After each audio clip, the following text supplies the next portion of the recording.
जय हिंद साथियों, कैसे हैं आप सब। आई होप आप सभी बहुत अच्छे होंगे। मेरे प्यारे रसगुल्लो, मैं गोलू सर स्वागत करता हूं आपका अपने यूट्यूब चैनल गोलू सर में। साथियों, जैसा कि आप सब स्क्रीन पर देख पा रहे हैं कि कक्षा 10वीं विषय विज्ञान।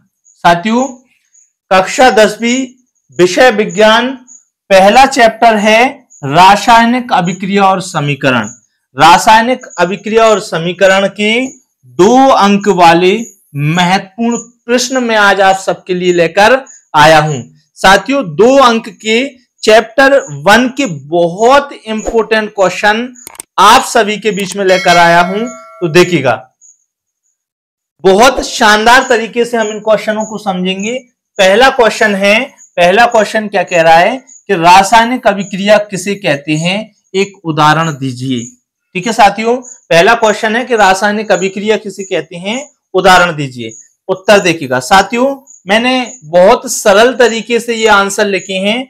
जब 2 या 2 से अधिक पदार्थ आपस में अभिक्रिया करके एक या एक से अधिक नए पदार्थ बनाते हैं तो इस अभिक्रिया को रासायनिक अभिक्रिया कहते हैं।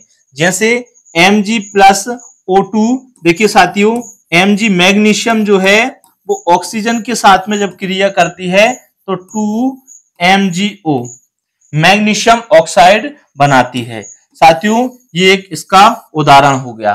साथियों, 2 अंक का क्वेश्चन है, बहुत इंपॉर्टेंट क्वेश्चन है।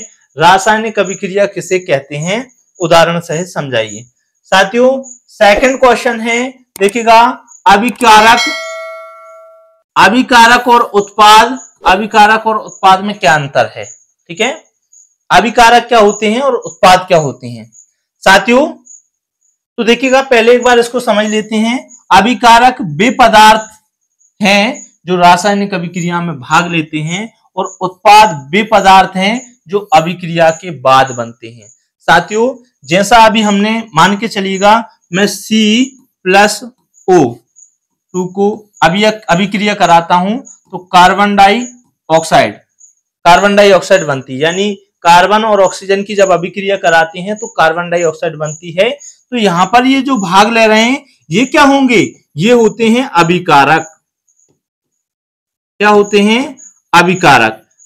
अभिकारक जो है आपस में अभिक्रिया करते हैं। अभिक्रिया करने के पश्चात में जो कार्बन डाइऑक्साइड बना है ये क्या बना है, ये उत्पाद बना है। तो उत्पाद और अब ये दोनों समझ में आ गए। अभिकारक उत्पाद क्या होते हैं और अभिकारक क्या होते हैं। तो वे पदार्थ जो रासायनिक अभिक्रिया में भाग लेते हैं वो अभिकारक होते हैं, और जो यानी भाग लेने के पश्चात जो अभिकारक उत्पाद में बनते हैं वो उत्पाद कहलाते हैं। अभिकारक के बाद जो बनते हैं नए पदार्थ वो क्या कहलाते हैं, उत्पाद कहलाते हैं। साथियों, तीसरा क्वेश्चन है, विस्थापन अभिक्रिया क्या होती है, उदाहरण सहित समझाइए। विस्थापन अभिक्रिया बहुत इंपॉर्टेंट ये क्वेश्चन है साथियों, बहुत महत्वपूर्ण क्वेश्चन है। ठीक है, इसको थोड़ा सा यहां कर लेता हूं, है ना। तो देखिएगा, विस्थापन अभिक्रिया क्या होती है। जब एक अधिक सक्रिय तत्व किसी यौगिक से कम सक्रिय तत्व को विस्थापित करके उसे विस्थापन अभिक्रिया कहते हैं।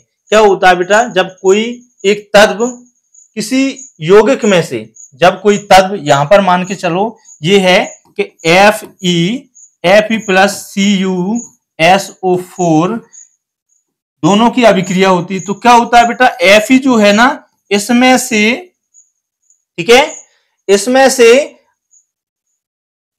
कार्बन यानी Cu को बाहर फेंक देता है, विस्थापित कर देता है। Cu को क्या कर देता है, विस्थापित। ये Cu जो है इसको विस्थापित कर देता है, देखो, और खुद जो है किसके साथ में जुड़ जाता है,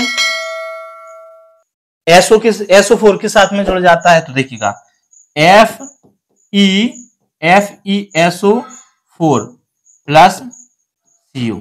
ठीक है, इस तरीके से क्या कहलाते हैं, विस्थापन अभिक्रिया कहलाते हैं।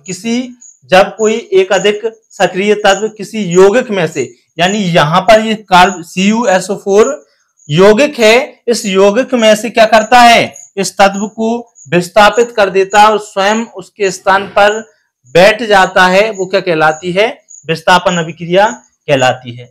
साथियों, संयोजन अभिक्रिया को समझाइए उदाहरण देकर।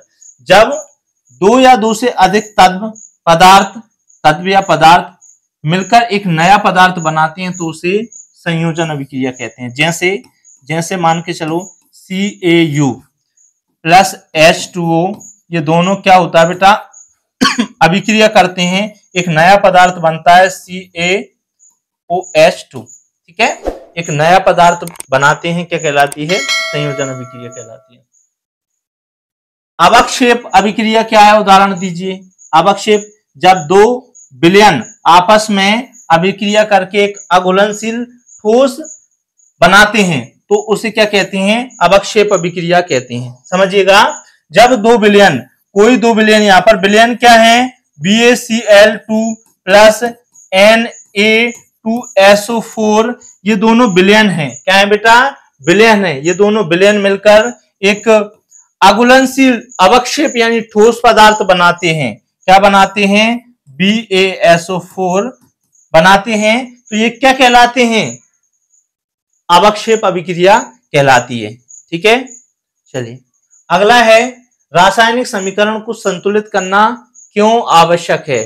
रासायनिक समीकरण को संतुलित करना क्यों आवश्यक है, देखिएगा, ताकि द्रव्यमान संरक्षण का नियम पूरा हो सके, अर्थात अभिक्रिया से पहले और बाद में परमाणुओं की संख्या कैसी रहे, समान रहे। ठीक है, इसलिए जो है रासायनिक समीकरण को संतुलित करना आवश्यक रहता है। साथियों, अगला क्वेश्चन है, निम्नलिखित रासायनिक समीकरण को संतुलित कीजिए।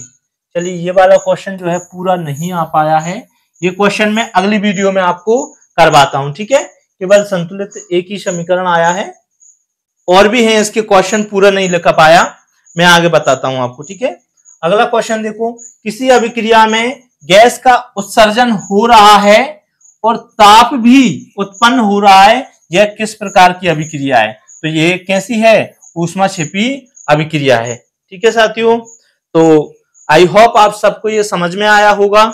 अगला क्वेश्चन क्या कहता है, अगला है, लाल रंग की तपन से क्या संकेत मिलता है। तो यह दर्शाता है कि रासायनिक अभिक्रिया हो रही है और ऊर्जा उत्पन्न हो रही है। यह एक ऊष्माक्षेपी अभिक्रिया का लक्षण हो सकता है। साथियों, अगर आपको वीडियो पसंद आई हो, ये क्वेश्चन आपके लिए यूजफुल अगर लगे तो वीडियो को लाइक कीजिए। साथियों, बहुत अच्छे क्वेश्चन हैं, बहुत शानदार क्वेश्चन है, इंपोर्टेंट क्वेश्चन है जो मैंने आपको अभी करवाए हैं।